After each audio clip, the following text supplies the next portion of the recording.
Salut! Alors, cette vidéo va être un petit peu différente, je crois, de ce que j'ai l'habitude de faire. Il me semble pas avoir fait ce format auparavant et j'espère que c'est un format qui vous plaira. Donc je vous propose de me suivre en fait sur une période d'un petit peu 2 semaines, 3 semaines pour vous montrer comment personnellement, et cela n'engage que moi, je pratique le japonais, comment j'apprends le japonais et comment j'essaye, malgré un travail à temps plein, malgré une activité en ligne, malgré une vie autre, j'ai envie de dire, et malgré le quotidien, à maintenir cette langue dans ma vie. J'espère que c'est un format qui vous plaira. Vraiment, je serais très curieuse de savoir si voilà, vous aussi vous apprenez des langues et un petit peu quelles sont vos méthodes et vos façons tout simplement de prendre le temps et de créer du temps entre guillemets pour cet apprentissage là. Cette vidéo est en partenariat encore une fois avec Amazing Talker et je suis vraiment très contente de vous refaire cette vidéo avec eux parce que très honnêtement je n'ai pas pris de résolution cette année hormis peut-être maximum 3 et l'une de ces résolutions c'est de prendre un cours de japonais par semaine et pour l'instant je suis toujours avec la professeure Wada Sensei que j'ai pu rencontrer lors de la première vidéo que je vous laisse en barre d'infos si jamais ça vous intéresse et vraiment je suis ultra contente d'avoir ce rendez-vous hebdomadaire où pendant environ 1 heure je pratique du japonais de façon orale, de la lecture etc. Donc bien évidemment voilà la première partie c'est ces cours avec une prof native qui a de l'expérience et qui est là pour me permettre de pratiquer comme je le souhaite tout en étant dans une ambiance très décontractée et en étant de chez moi. Donc ça n'a pas de prix, j'ai envie de dire, et je suis hyper contente de pouvoir aussi vous en faire profiter avec le coupon qu'il y aura dans la barre d'infos. Franchement, n'hésitez pas, je vous assure que là ça dépasse le cadre du partenariat, je suis super contente et c'est quelque chose, voilà, comme je l'ai dit, que je compte continuer cette année. C'est vraiment ma résolution peut-être numéro 1, je crois. Kekkon? Non. Ok. Ah, ok. 大丈夫ですけど、カタカナはずっと難しい。私に、ずっと。あんまり見ないからね。ああ、多分。カタカナをね、忘れちゃうよね。わかります。ほら、また同じ感じだね。結婚？Ah, Kekkon-shiki wa.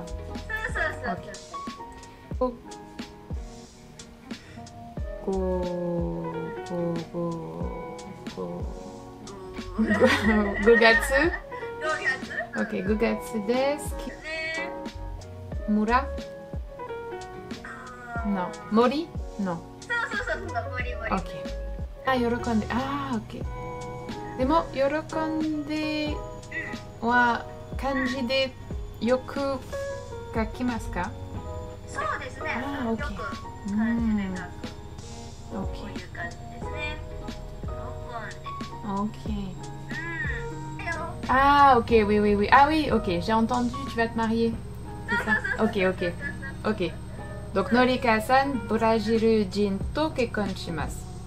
C'est ça? Ok. どんな人と結婚する？ブラジル人で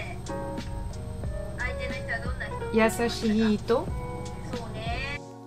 Salut! Alors, on va faire vite parce qu'il me reste environ 20 minutes avant mon cours de japonais. Donc je voulais vous emmener avec moi pendant 2 semaines d'apprentissage entre guillemets plus ou moins intensif tout en ayant une vie à côté et tout en ne tombant pas dans les excès du il faut être super productif et productive à chaque moment de notre vie. Vous l'aurez vu, cette vidéo est en partenariat avec Amazing Talker dont j'ai déjà parlé dans une vidéo précédente. C'est une plateforme de cours en ligne où vous pouvez choisir un ou une prof dans la langue que vous voulez avec une grande flexibilité, des types de cours différents, ça peut être de la conversation, de l'écrit, ça peut être pour perfectionner un accent, ça peut être pour préparer un examen. Par exemple, moi pour le japonais là c'est vraiment plutôt de la conversation, c'est dans l'optique de si un jour je me retrouve au Japon de pouvoir dialoguer beaucoup plus facilement et communiquer beaucoup plus facilement avec les personnes étant donné qu'à l'heure actuelle j'ai un niveau intermédiaire, petit intermédiaire et j'ai vraiment envie d'être plus à l'aise et voilà, c'est un petit peu stressant toujours pour moi parce que j'ai toujours un petit peu de mal avec le planning, l'organisation, parler dans cette langue et j'ai toujours un petit peu honte mais en tout cas je suis trop contente et là mon cours donc comme je vous l'ai dit est très prochainement dans 20 minutes mais je revois une des formules, la comparaison pour être précise, Yori et Noho, et on s'est mis d'accord avec du coup Wada Sensei, donc professeur Wada, pour un petit peu axer notre cours sur ça aujourd'hui, parce que même si c'est entre guillemets ultra simple la comparaison en japonais et que c'est l'une des choses de base, je m'en mêle toujours les pinceaux et donc on va essayer de travailler sur ça. Et pour ne pas arriver totalement perdu au cours, je revois un petit peu les basiques et je fais cela en buvant un thé après le travail afin de pouvoir profiter au maximum de ces 45-50 minutes de cours que je vais avoir ce soir. Donc je vous laisse, je vous retrouve bientôt pour vous parler du cours, pour vous parler de mes lectures, pour vous parler peut-être de visionnage de séries, pour vous parler de YouTube et de tout ce que je fais un petit peu pour maintenir le japonais dans ma vie. Voilà. Vous le savez peut-être, j'ai un travail à plein temps en dehors de YouTube, je suis prof de lettres, prof de français en collège-lycée et donc lorsque je me rends au travail, quand je n'y vais pas en vélo, j'aime optimiser un petit peu mon temps. Et pour ce faire, parce que je ne peux pas du tout lire dans les transports, j'aime écouter un podcast qui s'appelle Easy Japanese. Je suppose qu'il en existe dans d'autres langues, mais je trouve que celui-ci est absolument génial. Il s'agit en général d'un homme, mais des fois il est accompagné, qui parle pendant 10, 15, 20 minutes de sujets quotidiens, avec un vocabulaire plutôt simple, mais d'une façon très naturelle. C'est vraiment le japonais colloquial. Je ne comprends pas tout, loin de là, mais même quand je ne comprends pas, je pense que c'est un bon exercice que d'entendre la langue, de se familiariser avec son intonation, ses accents, etc. Et puis quand on comprend, on est super fier, on est super content. Le fait que ce soit également disponible sur YouTube permet d'avoir la transcription par moment, qui peut être aussi un atout et aider. Et c'est l'une des autres façons que j'ai de me maintenir en contact avec le japonais lors de la vie quotidienne. Et puis j'aime bien avoir au travail toujours quelque chose pour pratiquer le japonais. En ce moment, ce que je fais, c'est que j'utilise soit une application sur mon téléphone pour apprendre les kanji. Donc ça ne s'applique vraiment qu'aux langues possédant des idéogrammes. Par exemple, si vous apprenez le chinois ou le japonais, mais ça peut aussi être intéressant pour des langues avec un alphabet différent. Par exemple, le coréen, s'entraîner à bien lire et à se familiariser avec l'alphabet, c'est aussi vachement utile. Donc j'aime faire ça, ou alors j'aime tout simplement m'entraîner à lire avec ce manuel, qui normalement est plutôt un manuel, alors pour apprendre à lire, mais en chuchotant à la base, parce qu'en fait, quand on chuchote, bizarrement, on prononce beaucoup mieux. Je vous conseille de faire l'expérience, vous allez voir, c'est assez surprenant. C'est un manuel qui vient aussi avec un CD, c'est un petit peu la vieille école, mais j'aime beaucoup ce manuel. Il y a la traduction à côté en anglais, et puis également en coréen, si jamais j'ai envie de dépoussiérer mon coréen. Donc je fais ça, ça peut être juste 15-20 minutes sur ma pause midi, mais c'est toujours ça de prix. Ça permet de rester en contact avec la langue, et puis parfois, 1 ou 2 mots de vocabulaire me reviennent, ou alors je les apprends. Je peux me les noter également, parce que j'ai un carnet de japonais. J'avoue que ça, par contre, je l'utilise un petit peu moins souvent. Et ça, c'est une autre façon que j'ai de travailler le japonais, tout simplement. Pizza chumon shinai. Ii desu. Nani suru? Je voulais vous montrer un petit peu l'une des parties, alors maintenant, du coup, vu que je prends les cours, l'une des parties importantes de ce que je fais, c'est un petit peu des devoirs, en quelque sorte. Ce qui est super pratique avec la prof que j'ai sur Amazing Talker, c'est qu'en fait, pendant tout le cours, il y a l'écran sur lequel on va projeter des documents et sur lequel aussi elle va écrire en fait. Donc si je fais des erreurs, s'il y a des mots importants, etc.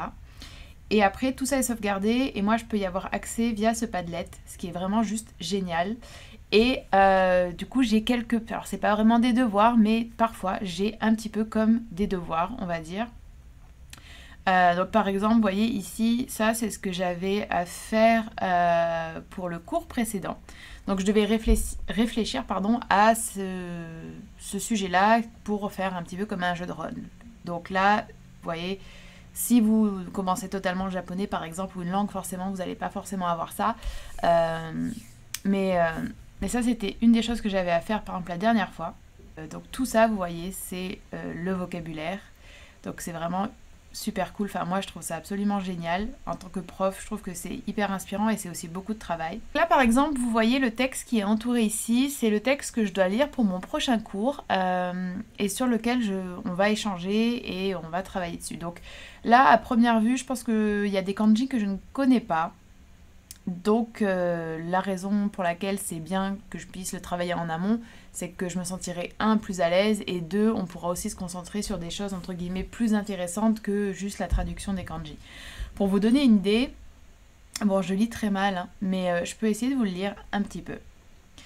Atachi sai 30歳の男女兵の最近のアンケートによると、結婚内定と知り合ったきっかけで一番多いのは職場での出会いです。Alors là, vous voyez par exemple ce kanji, je pense que je le lis mal. Je crois que ça, pour moi ça veut dire rencontrer, où les rencontres se font, quelque chose comme ça, mais je le lis mal. Donc là en fait il parle des raisons pour lesquelles les gens se décident de se marier, et les raisons ne sont pas les mêmes selon les femmes et les hommes. Voilà, déjà ça c'est un bon entraînement. Là je vais aller rechercher du coup les kanji que je ne connais pas. Et puis bah, on se retrouve bientôt. Je voulais juste vous montrer voilà, à quoi pouvaient ressembler des documents et des devoirs entre guillemets que j'ai à faire pour préparer un petit peu mes cours. Donc là concrètement j'ai travaillé la compréhension écrite, la lecture à voix haute et c'est déjà très très bien. Voilà.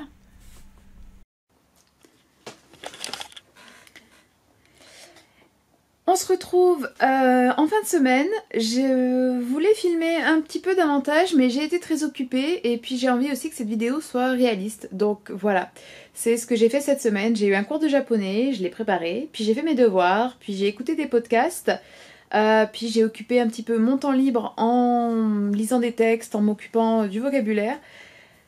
Je tente d'ordinaire de regarder un petit peu des séries quand j'essaie de me familiariser avec une langue ou de l'approfondir, etc. Mais je vous avoue qu'en ce moment, en fait ça fait depuis des années, les dramas coréens ont envahi tout le temps que je dédie aux séries et donc je regarde plus vraiment de dramas japonais, mais c'est quelque chose que je recommanderais de faire très très fortement. Et en général lorsque je regarde des films japonais il s'agit plutôt de vieux films comme des films de Kurosawa, des films d'Ozu, etc. Donc c'est pas vraiment idéal on va dire pour vraiment pratiquer la langue. Voilà.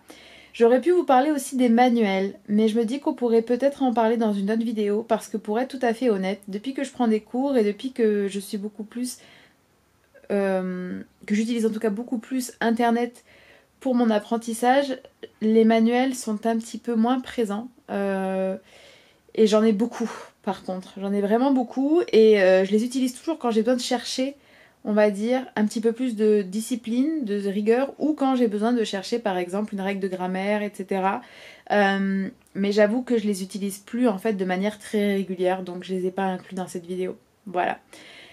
Et donc cette vidéo va s'arrêter là. J'espère vraiment qu'elle vous aura plu, j'espère que ça vous aura intéressé par rapport au japonais mais aussi globalement par rapport à l'apprentissage des langues. Franchement n'hésitez pas à aller utiliser le coupon qu'il y aura dans la barre de description pour tenter un cours d'essai avec la ou la prof de votre choix pour la langue de votre choix sur Amazing Talker. Je sais qu'il y a beaucoup de partenariats en ligne, etc. Là pour le coup, je vous avoue que je suis ultra heureuse parce qu'en fait c'était un petit peu le partenariat qui m'a remis vraiment dans le japonais et ça m'a motivée à faire quelque chose que j'avais envie de faire depuis longtemps mais que j'avais peur de faire. Je sais que je l'ai déjà dit dans ma première vidéo mais c'est vraiment honnête et le sentiment en fait qu'on a quand on fait quelque chose pour soi et qu'on est fier de soi et qu'on va un petit peu au-delà de ses limites et qu'on sort un peu de sa zone de confort, je trouve que c'est absolument génial et puis il y a un plaisir presque ultra ludique en fait, presque comme quand on était enfant. Enfin, en tout cas pour moi c'est comme ça que je le ressens, à prendre ses cours, à progresser, à faire des erreurs. Ça me manquait beaucoup je pense d'être dans une démarche d'élève ou d'apprenante parce que quand on rentre dans le monde du travail c'est plus vraiment quelque chose qui se fait et moi ça me manquait beaucoup. Donc je suis super contente de le faire et je vous encourage vraiment à tenter l'expérience parce que si ça a été aussi positif pour moi, je pense que ça pourra l'être aussi pour certains et certaines d'entre vous. N'hésitez pas à partager aussi vos façons d'apprendre des langues, quelle langue vous apprenez, et puis si vous avez envie de voir d'autres contenus autour de ça, n'hésitez pas à me le dire, ou d'autres contenus autour du Japon peut-être, n'hésitez pas à me le dire aussi, et je vous remercie d'avoir regardé cette vidéo et je vous dis à très bientôt.